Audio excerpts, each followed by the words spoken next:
अच्छी खासी, मेरे को 40-50 लाख सालाना हाँ, सैलरी थी आपकी। जी।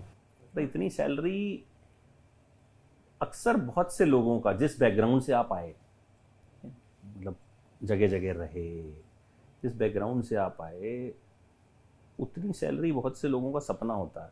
बहुत से लोग जीवन भर उस सैलरी तक पहुंच नहीं पाते, बहुत से लोग। बट कैसे हिम्मत आई कि भाई छोड़ दूंगा? देखिए, 2-3 बातें हैं। पहली बात तो ये है कि मुझे हमेशा लगता है कि तीसरी कोई अदृश्य शक्ति है, वही करती है सब। कोई उसको भगवान बोलता है, कोई कुछ बोलता है, मैं अदृश्य शक्ति बोलता हूँ। वो है मेरे साथ। मुझे लगता है कि कोई अदृश्य शक्ति है जो मेरी उंगली पकड़ के मुझे खींचती रहती है, ये मुझे हमेशा महसूस होता है। ठीक है। और जो नौकरी थी, मैं बहुत ज़्यादा डिप्रेस था। बहुत सारे रीजंस थे। मेरी पर्सनल लाइफ बहुत ही क्योटिक थी और डिप्रेशन था मुझे बहुत। मुझे लगता था कि मैं एक कलाकार हूँ, ये काम करने नहीं आया था। मुझे पता नहीं क्यों अंदर से बहुत ज़्यादा ये बात कचोटती थी मेरे मन को कि मैं एक बहुत बढ़िया कलाकार हूँ और मैं ये क्या कर रहा हूँ। वहाँ पे भी क्रिएटिव काम था हालांकि, पर उसमें मैं कुछ कर नहीं सकता था। मैं परफॉर्मर हूँ ना, है ना। तो दूसरों की परफॉर्मेंस को प्रमोट कर रहे थे हाँ, आप बेसिकली, और आप चाहते थे उस जगह पे करेक्ट मैं होना। हाँ बिल्कुल। तो मेरे को बहुत ज़्यादा, मुझे ना अमित भाई डिप्रेशन होने लगा था। मैं ज़िंदा लाश की तरह लगभग ऑफिस में जाता था। आखिरी का जो मेरा 1 साल था उसमें मैं ज़ॉम्बी बन गया था, समझे आप। एकदम किसी से बात नहीं करता था, सर झुका। तो जो ऐसी स्थिति में आपको, और मैं क्योंकि बहुत ही माइंड ब्लोइंग परफॉर्मर रहा था, तो इसलिए लोगों ने 1 साल तक झेला मुझे, राइट, है ना। लेकिन फाइनली वो वक्त आ गया जब मेरे बॉस ने कहा भाई पुट इन योर पेपर्स। अच्छा। हाँ, जब उसने बोला पुट इन योर, मैंने अपनी तरफ से हिम्मत नहीं जुटाई थी कि मैं इस्तीफ़ा दे दूँ। निकाल दिया गया आपको? हाँ, मुझे नौकरी निकाल दिया गया नौकरी से। मेरे बॉस ने बोला कि पुट इन योर पेपर्स।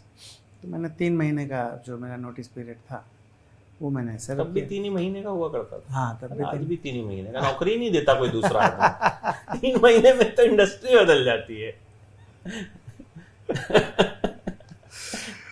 तो मैंने 3 महीने का नोटिस पीरियड सर्व किया और उन्हीं 3 महीनों में मैंने स्ट्रगल की शुरुआत की।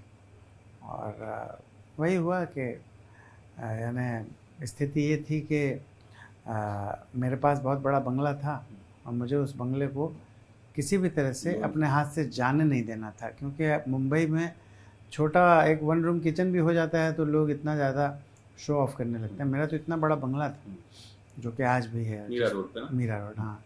जिसको मैं अगर चाहूँ तो उसको अप्रूवल लेके म्यूनसिपैलिटी से 10,000 स्क्वायर फीट का घर बना सकता हूँ।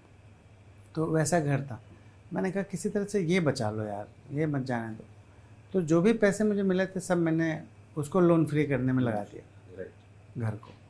फिर गाड़ी को का EMI भरने के पैसे थे नहीं, तो गाड़ी को मैंने बेचा और उससे जो पैसे मिले उससे वो जो कार लोन था उसको क्लियर कर दिया।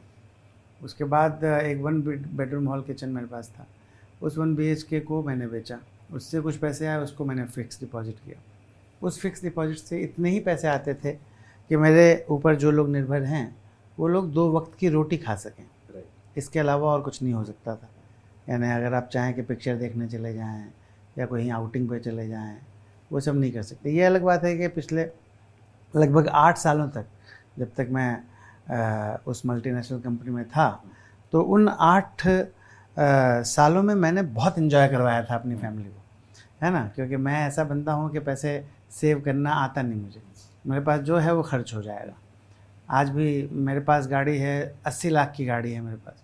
जो मेरे कुलीग्स हैं जो कि मुझसे 10 गुना ज़्यादा कमाते हैं, वो लोग मुश्किल से क्रेटा खरीद पाते हैं। आप समझ रहे हैं।